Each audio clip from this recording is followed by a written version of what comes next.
पाहिलं पाहिजे, कुठे कोणाला राग आला, त्याच्यातून वैयक्तिक काय झालंय का वगैरे, हा एक पूर्णपणे वेगळा विषय झाला.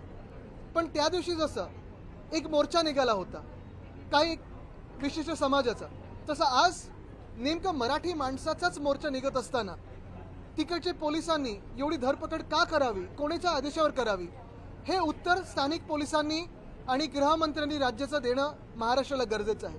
गेले 2-3 दिवस आम्ही सतत पाहत आहोत, म्हणजे त्याच्या आधी देखील मराठी विरोधी GR, सक्तीचा GR, तो मागे घेतल्यानंतर ज्यांनी GR जाळला, अन्यायकारक GR जाळला, त्यांच्यावर केसेस टाकले गेल्या.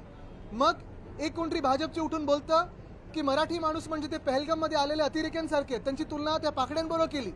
त्याच्यानंतर काल परवाकडे ते निशिकांत दुबे जे बोललेले आहेत. आता कालच मला वाटतं आपण पाहिलं असेल आकडे, महाराष्ट्र किती GST हे केंद्र सरकारला देतो. आणि जे आपण बोलतो ना, दिल्लीची तख्त राखी तो महाराष्ट्र माझा, खऱ्या अर्थाने हा देश फक्त आणि फक्त महाराष्ट्राच्या फायनान्सेसवर चालतो.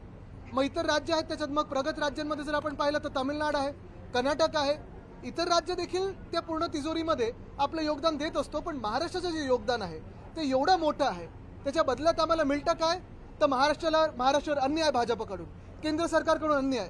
जर तिजोरीत पाहिलं तर भोपळा आणि एक अन्यायकारक महाराष्ट्र विरोधी मराठी विरोधी सरकार हे भाजपच्या रूपात आमच्या डोक्यावर बसवलेलं आहे. पूर्ण मराठी उद्या मग हिंदीत होतो.